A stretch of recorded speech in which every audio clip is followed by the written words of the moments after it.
فإن زادت صلاة على ركعتين جلس بعدهما مفترشا وتشهد وصلى على النبي صلى الله عليه وسلم وحده دون آله. Masih kita membahas terkait dengan cara salat.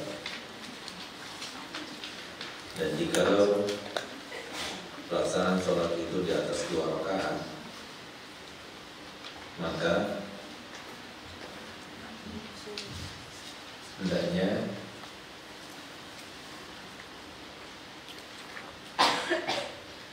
duduk setelah melaksanakan 2 rakaat tersebut dalam keadaan muftarish, duduk di atas kaki sebelah kiri, bertasyahada dan bertasyahud.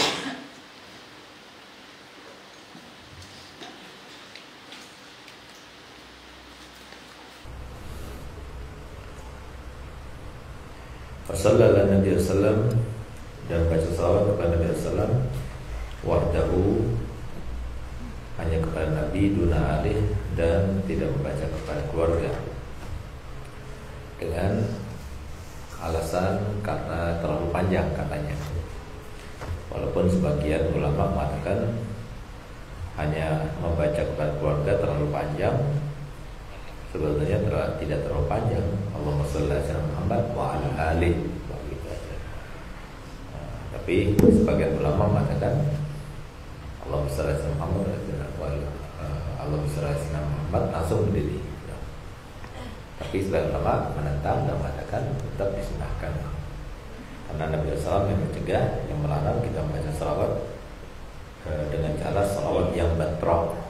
Batrah itu adalah salawat kepada Nabi tanpa membaca salawat kepada keluarga, kecuali kalau warid dari Nabi SAW. Tsumma yaqumu mukabbiran mu'tamidan ala yadayhi. Kemudian bangun dari rakaat yang kedua menuju ke rakaat ketiga, mu'tamidan ala yadayhi, berpijak kepada kedua tangannya. Faidah goma, kalau dia sudah berdiri, mulai sekarang kalau punya pisang kematangan, rafa'ahuma hadwa maqibai, mengangkat kedua tangannya sejajar dengan kedua bahunya.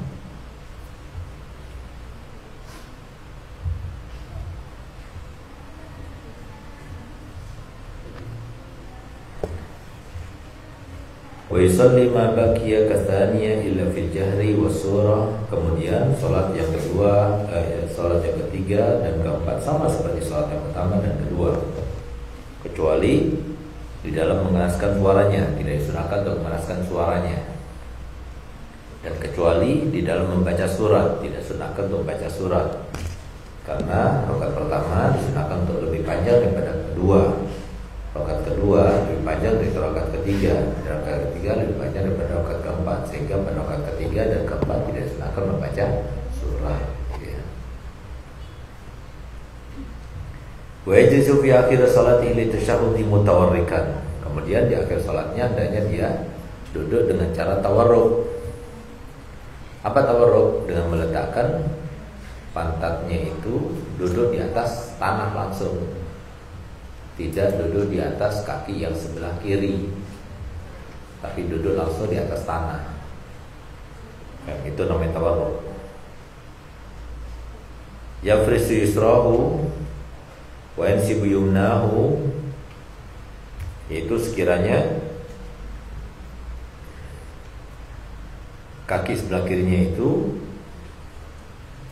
ditidurkan, sedangkan kaki sebelah kanannya ditegakkan. Wa yukhrijuha min tahtihi, lalu kaki yang sebelah kiri itu keluarkan dari bawahnya sebelah kanan. Wa yufdi biwarqi ilal ard, lalu menempelkan antar bokong sebelah kirinya itu ke tanah. Wa kaifa qa'ada huna wa fi ma taqaddama jaza, tapi bagaimanapun dia duduknya baik dengan cara iftiros, tawarruk, tarabbu, sama saja boleh. Tapi sunahnya kalau duduk di antara dua sujud dengan duduk iqa, ya, atau dengan duduk iftirosh, sunahnya biasa istirahat dengan iqa, duduk di antara dua sujud dengan iftirosh.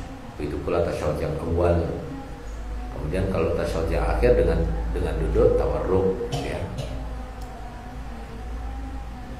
Hayatul iftiras wa tawarruk sunnah, tapi dengan cara hayatul iftiras dan tawarruk, iftiras pada duduk di antara sujud dan duduk di tasyahud awal itu sunnah, wa tawarruk di duduk yang terakhir itu sunnah.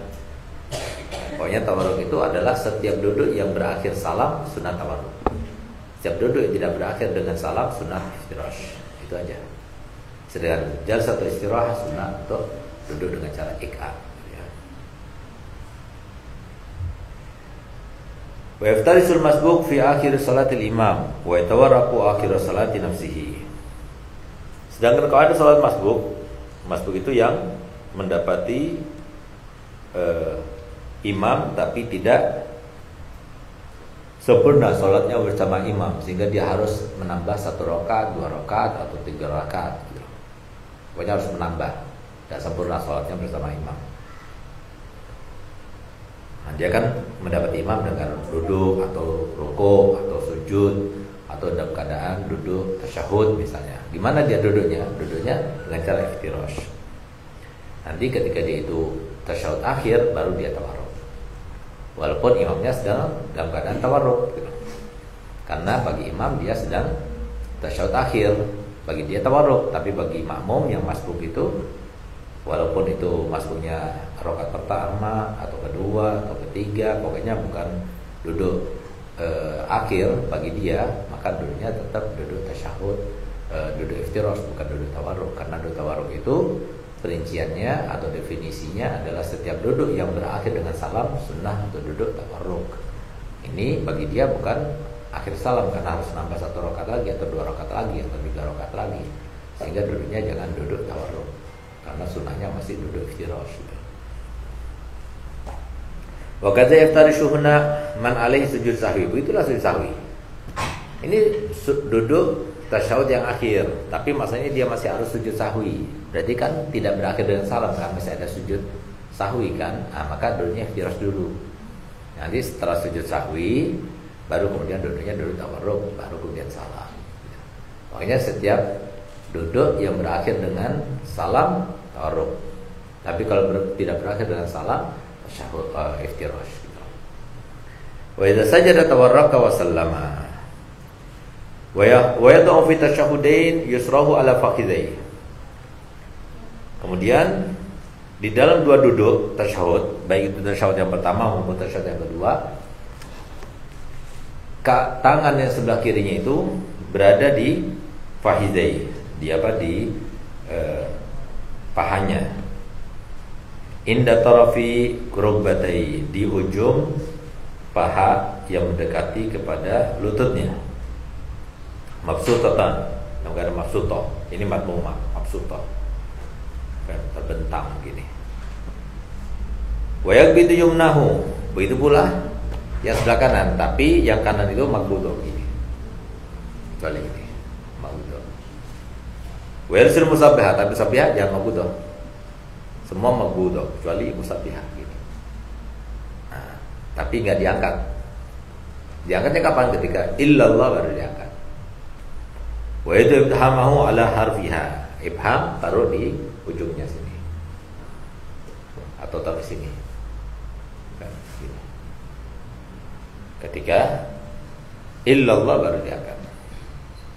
Wa yarfa musabbiha musyiran biha inda qawli illallah wa yuharrikha inda rafiha. Ketika ngangkat jangan digerakkan lagi. Kecuali mazhab Maliki digerakkan sunah. Nah, apa karena di jari ini ada urat yang berhubungan langsung dengan hati, sehingga ketika digerakkan ini bergerak juga urat yang ada di dalam hati. Dalam mazhab Maliki seperti itu, tapi dalam mazhab Syafi'i tidak. Karena menggeraknya itu sengaja itu makruh kan, atau khilaful aula. Jadi tidak usah digerakkan. Kalau mereka menggerakkan. Nah, tapi kita yang melihat orang lain yang menggerakkan karena mazhabnya memang seperti itu, nggak usah kita merintangi atau mengingkari karena mereka itu dengan dasar, mereka itu melakukannya dengan dasar, ada dasarnya, ada dalilnya, sehingga kita tidak perlu mengingkari. Mereka itu melakukannya dengan dasar, ada dalilnya. Kan? Jadi semua mazhab yang 4 itu tidak melakukan suatu syariat kecuali dengan dasarnya sendiri. Jadi nggak perlu kita merintangi, nggak perlu kita mengingkari. Kalau kita mengingkari berarti kita telah menentang hadis, menentang Quran, karena mereka itu telah menentukan dengan dasar hadis ataupun Quran atau ijma dalam mazhabnya masing-masing. Nah, sedangkan kita diajarkan oleh guru-guru kita untuk tidak melakukan fanatisme dalam mazhab gitu. Jadi bahkan Nabi SAW mengatakan di antara tanda-tanda akhir zaman ijabu kullu dzi ra'yin bi ra'yih.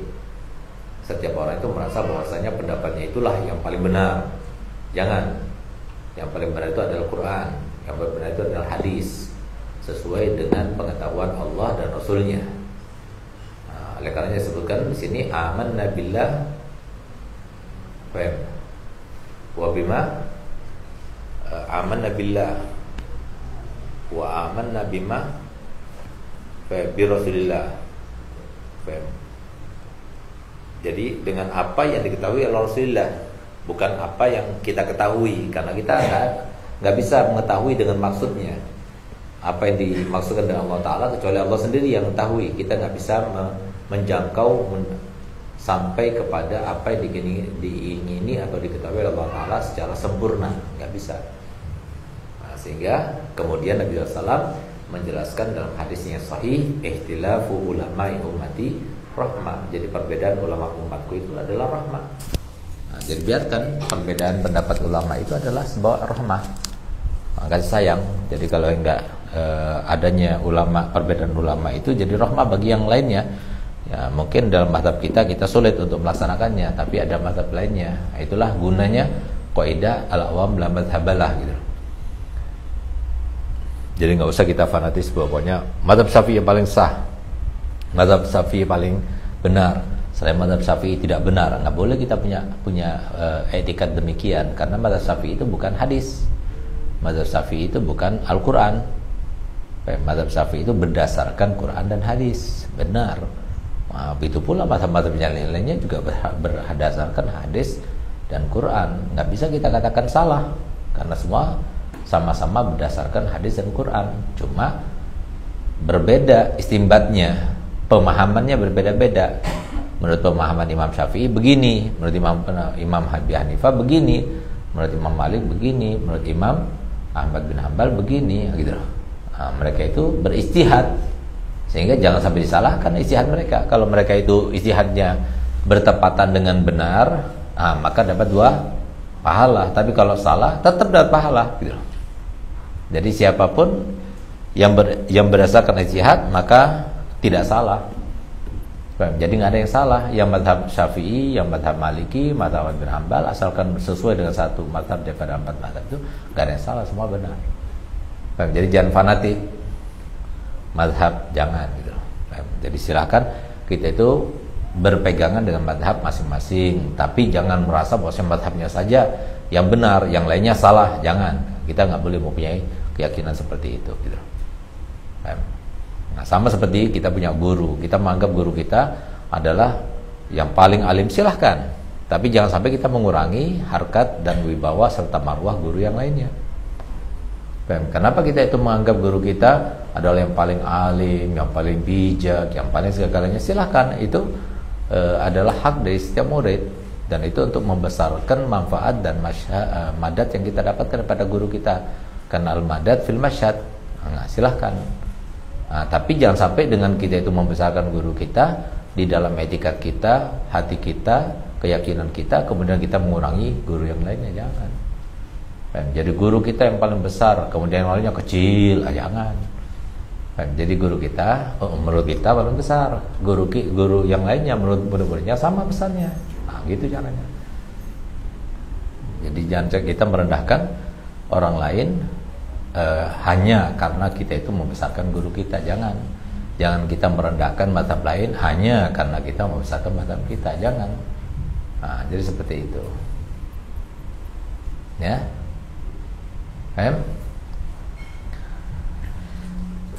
Nah, jadi seperti itu. Jadi cara menyikapi perbedaan, karena nanti kalau kita di Saudi ya ketika kita umroh itu kan mazhabnya beda-beda. Jadi jangan kaget ada orang yang cara berdekat begini, ketika menaruh tangannya begini, ada yang begini, ada yang begini, ada yang begini, macam-macam. Ada yang cara ngangkat tangannya begini, beda-beda. Nah, jadi jangan kalau lainnya, kalau soal di luar mazhab yang 4 ada yang begini baru gitu. Itu lain, itu mazhabnya, silahkan mau ditegur yang kayak begitu. Nggak ada mazhab 4 yang kayak begitu, silahkan. Nah, tapi kalau selama masih dalam kategori 4 mazhab, jangan kita ingkari, jangan kita tegur, karena dia itu berdasarkan 4 mazhab gitu. Mazhabnya beda sama kita. Kalau dia itu anak kita, dia saudara kita, tahu dia mazhabnya mazhab kita, silakan ditegur. Nah, tapi kalau kita nggak tahu, dia bukan mazhab kita baru kenal dia, ya mungkin mazhabnya beda sama kita. Ya, jadi jangan kita tegur, jangan kita ingkari, karena mazhab kita sama dia beda, gitu. Apalagi di luar sana, gitu. Nah, jadi biasakan kita menerima dengan perbedaan, karena perbedaan itu harus ada memang, gitu.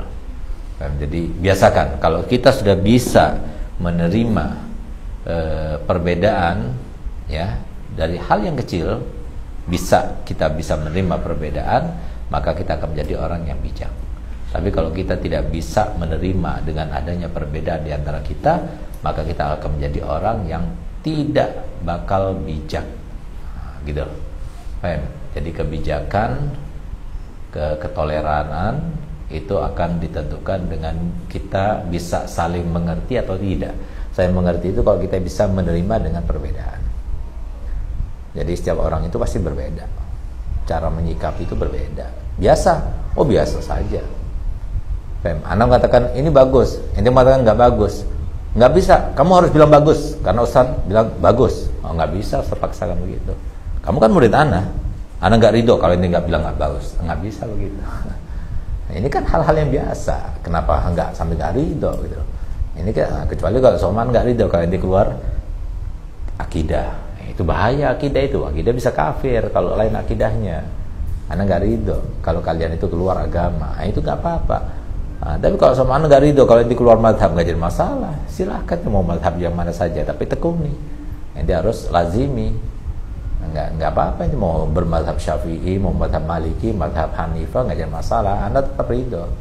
Sebagai murid Anda tetap Anda ridho, nggak jadi masalah. Ente berpindah mazhab daripada mazhab 4 nggak jadi masalah. Asal mazhab 4 ya, Anda ridho tetap. Karena mazhab 4 semuanya ahli sunnah wal jamaah. Semuanya saling berkaitan, semuanya saling berkaitan dan saling berpaut antara satu dengan lainnya. Imam Abi Hanifah gurunya siapa? Imam Malik gurunya siapa? Imam Syafi'i gurunya siapa? Imam Ahmad bin Hanbal. Semuanya satu perguruan, satu masyrab, gitu. Nggak jadi masalah. Tapi kalau lain akidahnya jangan, lain agamanya jangan, gitu. Nah, itu. Nah, tapi kalau lain seleranya nggak jadi masalah. Lain seleranya, lain kesenangannya, lain hobinya, nggak jadi masalah. Itu sesuatu yang biasa. Jadi Anda bilang ini bagus, kalian bilang nggak bagus. Anda lebih senang baju warnanya suka biru, Ustaz biru. Kalian apa? Beda-beda kan? Enggak ridho kalau kalian nggak sama Ustaz. Ya nggak bisa begitu. Itu bukan orang bijak seperti itu, karena nggak bisa paksakan. Mana Ustaz sukanya makanan yang ini yang itu, kalian nggak bisa paksakan. Ustaz suka misalnya ampela. Ustaz suka ampela. Jadi satu saudara Ustaz itu yang suka ampela cuma Ustaz sama Mukarromah. Nah, Mukarromah itu suka ampela. Tahu ampela? Yang kayak yang kayak ati itu loh, yang kayak ampela.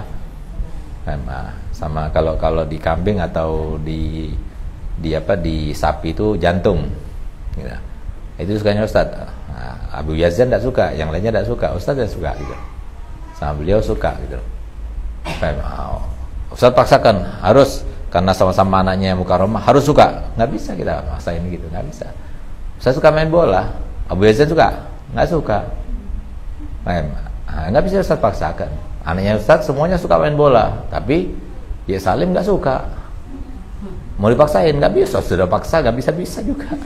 Ustaz sudah belikan sepatu yang paling mahal, tapi dia nggak suka. Terus gimana ya? Ustaz harus nerima. Ustaz sudah ajak ke lapangan, Ustaz sudah rayu, Ustaz belikan kaos, Ustaz sudah ini, tapi dia nggak mau. Ya udah, nggak bisa paksain gitu. Nah, satu contoh. Jadi untuk perbedaan itu kita harus bisa menerima.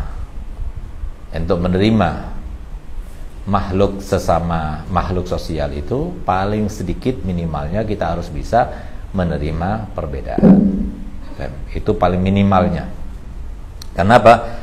Karena wajah kita berbeda, status sosial kita berbeda. Bagaimana kita tidak bisa menerima perbedaan orang kita berbeda? Jadi ini mazhab kita itu dalam syariat itu berbeda. Kenapa? Ulama kita berbeda-beda. Tipikal kita berbeda-beda, perangai kita berbeda-beda. Perbedaan itu adalah sebuah seni daripada kehidupan. Dengan perbedaan itu jadi manis, indah jadinya. Jadi perbedaan itulah yang menjadikan kita jadi kadangkala menangis, kadangkala tertawa. Kenapa nangis? Karena ada yang temperamen, ada yang ceriwis, ada yang salah ngomong, ada yang asal ngomong, nggak dipikirin dulu, akhirnya bikin orang menangis, sedih. Tapi ada yang bukan bikin ketawa juga. Karena apa? Ada yang lucu, gitu. Ada yang bikin gemes dan sebagainya, akhirnya bikin ketawa. Jadi perbedaan itu jadi seni kehidupan. Paham? Jadi pahami itu, dalam kehidupan itu seperti itu. Jadi kalau bukan karena perbedaan, nggak indah kehidupan ini. Karena perbedaan itulah jadi indah. Itulah jadi cara menyikapi perbedaan sikap. Kita harus siap untuk menerima perbedaan itu. Jadi jangan sampai kita itu alergi untuk berbeda. Jangan, biasa saja perbedaan. Yang penting Tuhan kita sama, Nabi kita sama, kitab kita sama, ya, akidah kita sama, mazhab kita sama, sudah selesai. Nah, kalau semua beda-beda amal, beda-beda tipikal, beda-beda perangai, ya itu malu. Nah, kehidupan seperti itu. Nggak mungkin semuanya itu sama, nggak mungkin. Perbedaan biasa saja. Sama seperti wajah di sini, ada yang sama di sini. Di pondok yang berjumlah 7.000 putri ini ada yang sama? Nggak ada yang sama. 7.000 nggak ada yang sama, apalagi yang dalam 5 orang. 7.000 nggak ada yang sama. Nah, jadi beda wajah, beda juga seleranya, beda juga status sosialnya, beda juga tipikalnya, beda juga perangainya, beda juga nasibnya, beda juga takdirnya, beda juga ajalnya, beda juga rezekinya, beda juga, beda banyak. Bagaimana kita mau samakan? Nggak mungkin gitu. Jadi yang penting sekali, ini sangat-sangat mendasar sekali untuk kita bisa menerima, ya. Perbedaan itu harus, ya. Jadi jangan sampai kita tidak menerima atau alergi dengan perbedaan. Perbedaan biasa saja, ya. Nah, jadi yang penting cara kita menyikapinya. Berbeda biasa. Tapi bercerai-berai karena perbedaan, jangan. No. Bersatu padu itu nomor 1. Bersatu padu itu nomor 1. Jadi persatuan itu harus kita pentingkan. Misi visi kita adalah persatuan dan perpaduan. Tapi misi visi daripada setan adalah perceraian dan ketidakutuhan. Itu misi visi daripada setan. Misi visi daripada Nabi dan Rasul, misi visi daripada kakek moyang kita dan nusa dan bangsa, itu adalah persatuan dan perpaduan. Mahallukum. Jadi seperti itu. Jadi yang penting segala program yang kita punya itu semuanya tujuannya itu satu. Apa itu? Persatuan dan perpaduan gitu. Jadi bagaimana caranya bersatu? Bagaimana caranya kita berpadu? Kita padukan, kita satukan. Itu yang harus kita lakukan. Jadi karena hal-hal yang biasa saja. Makanya kan Imam Malik mengatakan apa? Idza tas'a ilmu ittasa'a madhabu. Sebaliknya, madhumnya iza daqa ilmu daqa madhabu. Kalau orang itu luas wawasannya, maka luas jalannya itu luas. Jadi nggak sempit dia. Dan karena apa? Luas wawasannya. Ada laporan, orang ini gini-gini, oh ya nggak apa-apa. Ada lagi laporan, orang gini-gini, oh ya nggak apa-apa. Kok nggak apa-apa semuanya? Ya kan dia tahu. Karena dia tahu ini hilaf, ini hilaf, ini hilaf. Selama ada hilaf nggak jadi masalah. Kalau Rasulullah sudah mengatakan ikhtilafu ulama ummati rahmah. Semua dalam koridor kategori rahmah masalah. Semua dalam kategori rahmah. Semua dalam koridor rahmah. Rahmah nggak ada masalah, semua rahmah. Ini rahmah untuk fulan, ini rahmah untuk fulan, ini rahmah untuk fulan, gitu masalahnya. Nah, kecuali kalau azab, nah itu masalah itu azab. Itu nggak boleh. Ini masih koridor rahmah, semuanya rahmah dari rahmah semuanya bagus. Nah, jadi seperti itu. Nah, jadi cara kita itu melandasi segala sesuatu itu, pola pikirnya, dasarnya itu seperti itu, gitu ya. Nah, jadi nggak usah kita bingung. Nah, tapi kita lihat dulu titik permasalahan. Jadi jalan kecil itu dibesarkan, tapi yang besar harusnya dikecilkan. Nah, yang kecil ditiadakan, yang besar dikecilkan, yang kecil diadakan. Itu kalau urusan dunia. Ya, kalau urusan yang akhirat, yang kecil dibesarkan, ya, yang besar diagungkan. Itu kalau urusan akhirat. Nah, karena urusan akhirat itu terus berkesinambungan. Tapi kalau urusan dunia, kullu ma 'alaiha fan. Jadi semua yang ada di dunia ini semuanya akan sirna, semuanya akan habis. Jadi musibah dunia, kata yang ulama, musibah dunia itu pertamanya itu besar, tapi mengecil sampai habis. Jangan malah kita besarkan, yang kecil. Karena apa? Sifatnya dunia itu pertama kali besar. Nah, misalnya apa? Orang tua kamu meninggal, suami kamu meninggal, atau anak kamu meninggal. Susahnya kapan? Waktu meninggal. Hari kedua susah, masih susah, tapi tidak susah seperti hari pertama kan? Hari ketiga kurang susahnya, apa sama seperti hari pertama? Kurang lagi. Hari ketiga kurang lagi, hari keempat kurang lagi, terus tambah hilang sampai hilang sama sekali. Itu dunia. Nah, tapi urusan akhirat enggak, kebalikannya. Tambah lama tambah besar kalau dientengkan. Nah, jadi jangan dientengkan urusan akhirat. Urusan akhirat itu dibesarkan. Ya, urusan yang kecil dibesarkan, orang yang besar diagungkan, itu urusan akhirat. Tapi kalau urusan dunia itu dikecilkan, yang kecil ditiadakan. Artinya apa? Ya diabaikan lah yang kecil-kecil, dia tidak usah diurus. Kecil dunia, urusan kecil. Urusan 1.000 perak, 5.000 perak, 10.000 perak mau diurusi? Ya nggak usah lah, cuma 10.000 perak. Enggak, ini kan hak saya. Ya nggak, cuma 10.000 perak, pelit banget sih, gitu. Masa 10.000 perak mau dipermasalahkan? Nah, gitu. Jadi kecilkan, yang kecil ditiadakan, tapi yang besar dikecilkan. Karena urusan dunia nggak kemana-mana, gitu. Tapi urusan akhirat itu dibesarkan. Nanti semua maksudnya. Nah, Allah Subhanahu wa taala alam.